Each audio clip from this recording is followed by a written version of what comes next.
ਦਾ ਪਿੰਡ ਮਿੱਠੀ ਸਿਰਾ ਚੌਧਰੀ ਮਨੀ ਰਾਮ ਝੋਰੜ ਰਾਜਕੀय ਮਹਾਵਿਦਿਆਲਿਆ ਦੇ ਵਿੱਚ ਜਿਹੜਾ ਅੱਜ ਬਲੱਡ ਦਾਨ ਦਾ ਜਿਹੜਾ ਕੈਂਪ ਲੱਗਿਆ ਹੈ ਐਨਐਸਐਸ ਕੈਂਪ ਦੇ ਨਾਲ ਅੱਜ ਬਹੁਤ ਵੱਡਾ ਉਪਰਾਲਾ ਕੀਤਾ ਪ੍ਰਿੰਸੀਪਲ ਸਾਹਿਬ ਨੇ ਮਿਲ ਕੇ ਹੋਰ ਟੀਚਰਾਂ ਦੇ ਨਾਲ ਕਿ ਅੱਜ ਜਿਹੜਾ ਸੈਕੰਡ ਬਲੱਡ ਬੈਂਕ ਦਾ ਜਿਹੜਾ ਕੈਂਪ ਲਗਾਇਆ ਗਿਆ ਇੱਥੇ ਸ਼ਿਵ ਸ਼ਕਤੀ ਬਲੱਡ ਸੈਂਟਰ ਦੀ ਜਿਹੜੀ ਟੀਮ ਸਰਸਾ ਤੋਂ ਪਹੁੰਚੀ ਹੋਈ ਹੈ।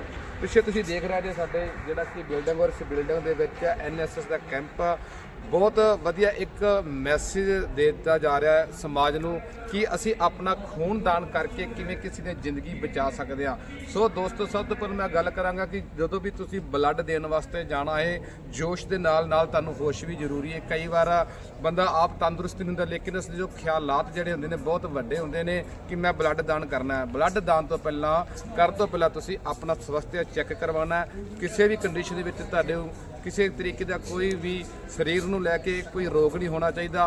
अंदर डॉक्टर ने टीम पहुंची है, डॉक्टर साहब नाल गल करांगे, प्रिंसीपल साहब नाल गल करांगे तो तुसीं साडे नाल बने रहा जे असीं करदे हां गलबात। सर आपका स्वागत हमारे चैनल पर। Thank you. बहुत बड़ा आपने जो उपराला किया जो ब्लड डोनेट को लेकर, अच्छा। क्या कहना चाहोगे कि इससे पहले भी उपराला किया या पहले बार किया? नहीं, ये पहले भी किया जा चुका है लेकिन अब 3 साल के बाद दोबारा हुआ है और वक्त दान का मैं समझता हूँ कि इससे बड़ा कोई दान हो नहीं सकता क्योंकि एक ब्लड डोनेशन से 3 आदमियों की ज़िंदगी बचाई जा सकती है। और आजकल जैसे बहुत सारा एक्सीडेंट वगैरह होते हैं तो खून की बहुत हमें ज़रूरत होती है, तो खून का दान जितना भी दिया जाए क्योंकि हमारे स्टाफ ने भी चाहा कि एक यहाँ रक्तदान शिविर किया जाए तो उसी के तहत हमने फिर रक्तदान शिविर के लिए पूरी मीटिंग की और आसपास के गांव में भी गए, सरपंचों से मिले। उसके बाद शिव शक्ति जो ब्लड सेंटर है सिरसा में उनसे बात की तो मैं उनका भी जैसे धन्यवाद करूंगा। हमारे एक बुलाव पे आ गए हैं और रक्तदान के लिए ये जो दान है ये हर किसी को जो दे सकता है। फिर कुछ इसमें कंडीशंस भी होती है वजन की, हाँ जो स्वस्थ है वजन की कंडीशन है, एज की कंडीशन है, तो अगर वो पूरी करता है तो रक्तदान हर हालत में देना चाहिए। तो सर एक डोनर को कितने समय बाद जो ब्लड डोनेट करना चाहिए? कम से कम 6 महीने बाद। 6 महीने बाद। कम से कम कितने डोनर आ चुके हैं? अभी लगभग 40 के आसपास 40 के आसपास आ चुके हैं। सारे अपने स्टूडेंट है जी? ना स्टूडेंट भी है, बाहर के लोग भी। बाहर के लोग भी। तो क्या मैसेज देना चाहिए आप?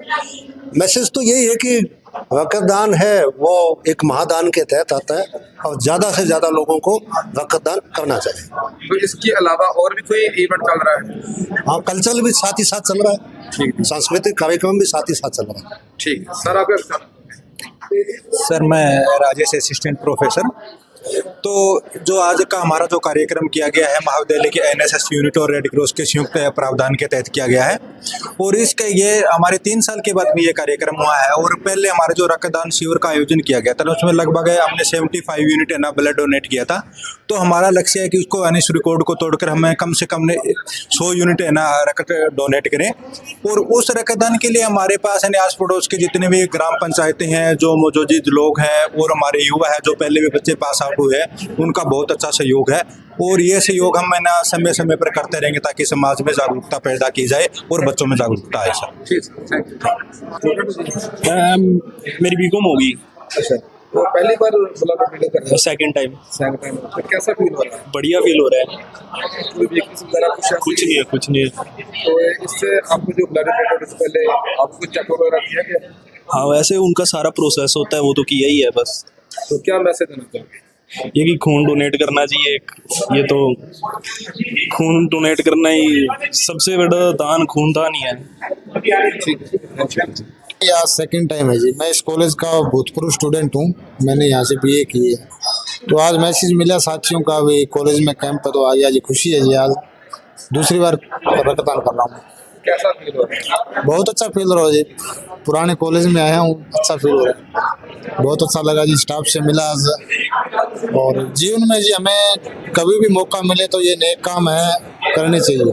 आज के यूथ को क्या मैसेज देना चाहिए? यूथ को यही मैसेज है जी, आप नशों से बचें और ऐसे जो समाज कल्याण के जो काम है उनमें आप अपनी अहम भागीदारी दिखाएं, बढ़ चढ़ के हिस्सा लें।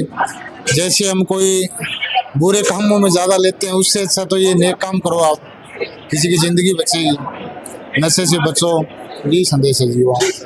ठीक है। ਹਾਂਜੀ ਸਰ, ਸਭ ਤੋਂ ਪਹਿਲਾਂ ਤੁਹਾਡਾ ਸਵਾਗਤ ਹੈ ਜੀ ਸਾਡੇ ਚੈਨਲ ਦੇ ਉੱਪਰ। ਔਰ ਅੱਜ ਜਿਹੜਾ ਬਹੁਤ ਵੱਡਾ ਉਪਰਾਲਾ ਕੀਤਾ ਗਿਆ ਚੌਧਰੀ ਮਨੀ ਰਾਮ ਝੋਰੜ ਰਾਜਕੀ ਮਹਾਵਿਦਿਆਲਿਆ ਦੇ ਵਿੱਚ, ਜਿਹੜਾ ਕਿ ਸੈਕੰਡ ਦੂਸਰੀ ਵਾਰ ਜਿਹੜਾ ਬਲੱਡ ਕੈਂਪ ਲਗਾਇਆ, ਤੇ ਤੁਸੀਂ ਕੀ ਮੈਸੇਜ ਦੇਣਾ ਕਿ ਸਮਾਜ ਨੂੰ ਬਲੱਡ ਕੈਂਪ ਕਿਉਂ ਲਗਾਉਣਾ ਚਾਹੀਦਾ, ਖੂਨਦਾਨ ਕਿਉਂ ਕਰਨਾ ਚਾਹੀਦਾ? ਸਭ ਤੋਂ ਪਹਿਲਾਂ ਤਾਂ ਤੁਹਾਡਾ ਧੰਨਵਾਦ। ਰਹੀ ਗੱਲ ਬਲੱਡ ਡੋਨੇਸ਼ਨ ਕੈਂਪ ਦੀ, ਤਾਂ ਇਹ ਲਗਭਗ 3 ਸਾਲਾਂ ਬਾਅਦ ਦੂਜੀ ਵਾਰ ਆਯੋਜਿਤ ਕੀਤਾ ਗਿਆ। ਤੇ ਅੱਜ ਤੋਂ 3 ਸਾਲ ਪਹਿਲਾਂ ਜਦੋਂ ਲਵਾਇਆ ਗਿਆ, ਉਦੋਂ ਵੀ ਲਗਭਗ 72 ਯੂਨਿਟ ਬਲੱਡ ਇਕੱਠਾ ਹੋਇਆ ਸੀ। ਤੇ ਇਸ ਤਰ੍ਹਾਂ ਦੇ ਕੈਂਪ ਸਾਨੂੰ ਇਸ ਲਈ ਲਾਉਣੇ ਚਾਹੀਦੇ ਆ ਕਿ ਅੱਜ ਕੱਲ੍ਹ ਜਿਸ ਤਰ੍ਹਾਂ ਦਾ ਦੌਰ ਚੱਲ ਰਿਹਾ, ਸੜਕਾਂ 'ਤੇ ਮੌਤ ਨੱਚਦੀ ਫਿਰਦੀ ਹੈ, ਟ੍ਰੈਫਿਕ ਬਹੁਤ ਜ਼ਿਆਦਾ ਹੈ, ਥਾਂ ਥਾਂ ਐਕਸੀਡੈਂਟ ਹੁੰਦੇ ਹੈ, ਕਾਰਨ ਚਾਹੇ ਕੋਈ ਵੀ ਹੋਣ, ਪਰ ਜਦੋਂ ਇੱਕਦਮ ਬਲੱਡ ਦੀ ਲੋੜ ਪੈਂਦੀ ਹੈ ਤਾਂ ਇਸ ਤਰ੍ਹਾਂ ਦੇ ਕੈਂਪਾਂ ਵਿੱਚ ਜਿਹੜੇ ਯੂਨਿਟ ਇਕੱਠੇ ਕੀਤੇ ਹੁੰਦੇ ਆ, ਉਹਨਾਂ ਦਾ ਬੈਨੀਫਿਟ ਸਭ ਤੋਂ ਵੱਧ ਮਿਲਦਾ ਹੈ, ਤਾਂ ਕਿ ਲੋਕਾਂ ਦੀ ਜਾਨਾਂ ਬਚਾਈਆਂ ਜਾ ਸਕਣ।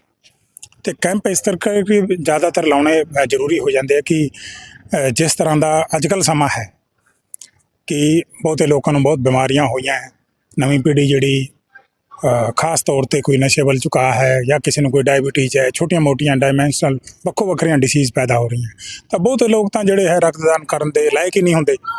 ਲੇਕਿਨ ਜਿੰਨੇ ਕੁ ਲਾਇਕ ਹੈ ਉਹਨਾਂ ਦਾ ਬਲੱਡ ਜਿਹੜਾ ਹੈ ਉਹ ਸੁਰੱਖਿਅਤ ਰੱਖ ਕੇ ਅਤੇ ਬਹੁਤੇ ਲੋਕਾਂ ਦਾ ਜੀਵਨ ਜਿਹੜਾ ਹੈ ਉਹ ਬਚਦਾ ਹੈ। ਖਾਸ ਤੌਰ 'ਤੇ ਚਾਹੇ ਐਕਸੀਡੈਂਟ ਦਾ ਕੇਸ ਹੋਵੇ, ਜਾਂ ਕੋਈ ਮਹਿਲਾ ਦੀ ਡਿਲੀਵਰੀ ਦਾ ਸਮਾਂ ਹੋਵੇ, ਜਾਂ ਹੋਰ ਬਹੁਤੀਆਂ ਪਰਿਸਥਿਤੀਆਂ ਹੁੰਦੀਆਂ ਜਿਵੇਂ ਕੋਈ ਕੁਦਰਤੀਆਂ ਆਫਤਾਂ ਹੋਣ, ਤਾਂ ਇੱਕਦਮ ਲੋੜ ਪੈਂਦੀ ਹੈ। ਤਾਂ ਕੈਂਪਾਂ ਨਾਲ ਕੀ ਹੈ ਕਿ ਲੋਕਾਂ ਨੂੰ ਜਾਗਰੂਕ ਕਰਨ ਦਾ ਸਾਡਾ ਹੱਕ ਬਣਦਾ, ਅਤੇ ਜਾਗਰੂਕ ਹੋ ਕੇ ਲੋਕ ਵੱਧ ਤੋਂ ਵੱਧ ਜਦੋਂ ਕੈਂਪਾਂ ਨਾਲ ਜੁੜਨਗੇ ਤਾਂ ਜ਼ਿਆਦਾ ਤੋਂ ਜ਼ਿਆਦਾ ਬਲੱਡ ਇਕੱਠਾ ਹੋਊਗਾ। ਅਤੇ ਕਿਉਂਕਿ ਰਕਤਦਾਨ ਇੱਕ ਮਹਾਦਾਨ ਮੰਨਿਆ ਗਿਆ। ਹਾਲਾਂਕਿ ਇਸ ਤੋਂ ਇਲਾਵਾ ਅੱਜ ਕੱਲ੍ਹ ਸਰੀਰ ਦੇ ਹੋਰ ਬਾਕੀ ਪਾਰਟਸ ਵੀ ਲੋਕ ਦਾਨ ਕਰਨ ਲੱਗ ਪਏ ਨੇ, ਜਾਗਰੂਕਤਾ ਵਧੀ ਹੈ। ਲੇਕਿਨ ਇੱਕ ਕਾਲਜ ਦੇ ਵਿੱਚ, ਇਸ ਤਰ੍ਹਾਂ ਦੀ ਸੰਸਥਾ ਦੇ ਵਿੱਚ ਜਦੋਂ ਕੈਂਪ ਆਯੋਜਿਤ ਹੁੰਦਾ ਹੈ, ਤਾਂ ਕਿਉਂਕਿ ਯੁਵਾ ਪੀੜ੍ਹੀ ਕਾਲਜ ਦੇ ਵਿੱਚ ਹੈ, ਤਾਂ ਉਹਨਾਂ ਨੂੰ ਜਿਹੜਾ ਇੱਕ ਮੈਸੇਜ ਮਿਲ ਜਾਂਦਾ, ਉਹ ਵੀ ਅੱਗੇ ਜਾ ਕੇ ਸੁਨੇਹਾ ਦਿੰਦੇ ਆ। ਦੇਖੋ, ਇੱਕ ਬੰਦਾ ਇੱਕ ਸਮਾਜ ਨੂੰ ਨਹੀਂ ਸੁਧਾਰ ਸਕਦਾ, ਲੇਕਿਨ ਇੱਕ ਬੰਦਾ ਅਗਰ ਇੱਕ ਨੂੰ ਸੁਧਾਰੇ ਅਤੇ ਇੱਕ ਇੱਕ ਕਰਕੇ ਇੱਕ ਲੜੀ ਜੁੜਦੀ ਜਾਂਦੀ ਹੈ, ਤਾਂ ਇਹ ਜਾਗਰੂਕਤਾ ਫੈਲਦੀ ਸਾਡੇ ਸਮਾਜ ਤੋਂ ਘਰ ਤੱਕ, ਘਰ ਤੋਂ ਫਿਰ ਬਾਹਰ ਜ਼ਿਲ੍ਹੇ ਤੱਕ, ਸਟੇਟ ਤੱਕ, ਪੂਰੇ ਰਾਸ਼ਟਰ ਦੇ ਵਿੱਚ ਫੈਲਦੀ ਹੈ। ਤਾਂ ਇਹ ਚੀਜ਼ਾਂ ਦਾ ਉਪਰਾਲੇ ਹੋਣੇ ਹੀ ਚਾਹੀਦੇ, ਸਮਾਜ ਦੀ ਮੰਗ ਹੈ। ठीक है जी। शिव शक्ति ब्लड सेंटर की तरफ से CMR जाएगा गवर्नमेंट कॉलेज में कैंप लगाने आए हैं। तो यहाँ पर दूसरा कैंप लगा है, बड़े उत्साह के साथ रक्तदान कर रहे हैं। मैं यहाँ रक्तदाताओं को बताना चाहूँगा कि कोई भी व्यक्ति 18 से 60 साल की उम्र का है वो रक्तदान कर सकता है। इसमें कुछ और शर्तें होती हैं जो हमें चेक करनी होती हैं। उसका वजन 45 होना चाहिए, हीमोग्लोबिन 12.5 से ज़्यादा होना चाहिए, और बहुत सी चीज़ें हमें देखनी होती हैं, जैसे कोई दवाई ले रही है या कोई उनको किसी तरह की कोई बीमारी है। कुछ बीमारियों में हम रक्त नहीं ले सकते। यहाँ हमें क्या होता है कि इस चेकअप का मतलब ये होता है कि हमने 2 चीज़ों का ध्यान रखना है। एक तो जो रक्तदाता हमें खून लेने के लिए आया है, उस रक्तदाता को खून लेने से कोई तकलीफ नहीं होनी चाहिए उस खूनदान की वजह से। दूसरा ध्यान हमने ये रखना होता है कि खून आगे जिस रोगी को जाएगा, उस रोगी को भी उस रक्त की वजह से कोई तकलीफ नहीं होनी चाहिए। यही सारा ये खूनदान का ध्येय है कि अगर दोनों में से किसी एक को भी दिक्कत होती है तो खूनदान का मतलब खत्म हो जाता है।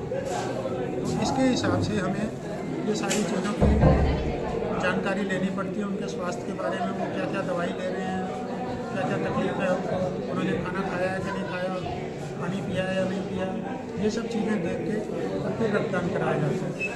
मैं यहाँ ये भी जानकारी देना चाहूँगा कि कुछ दवाइयाँ ऐसी होती हैं जो हम बहुत आम तौर पे लेते हैं, डॉक्टर वगैरह देते हैं मरीजों को, लेकिन उस दवाई वाला खून अगर किसी गर्भवती महिला के चढ़ जाए तो बच्चे में नुक्स आ जाता है। तो जब तक ये चीज़ें चेक नहीं की जाए तब तक किसी को पता नहीं लगेगा। अगर हम बिना चेक किए जो आ गया उसका खून लेके चले जा रहे हैं, तो हम खून देने का फ़ायदा देने के बजाय हम लोगों को नुकसान पहुंचा रहे हैं। तो एक डॉक्टर का ये धर्म होता है कि पहले किसी को फ़ायदा हो या ना हो, लेकिन नुकसान किसी का ना हो, ये डॉक्टर का पहला धर्म होता है। और अगर हम ये काम नहीं करते हैं तो हम अपने धर्म में फेल हो गए। तो मैं सब लोगों को यही संदेश देना चाहूँगा कि जब भी आप रक्तदान करें अपना सही चेकअप कराएं।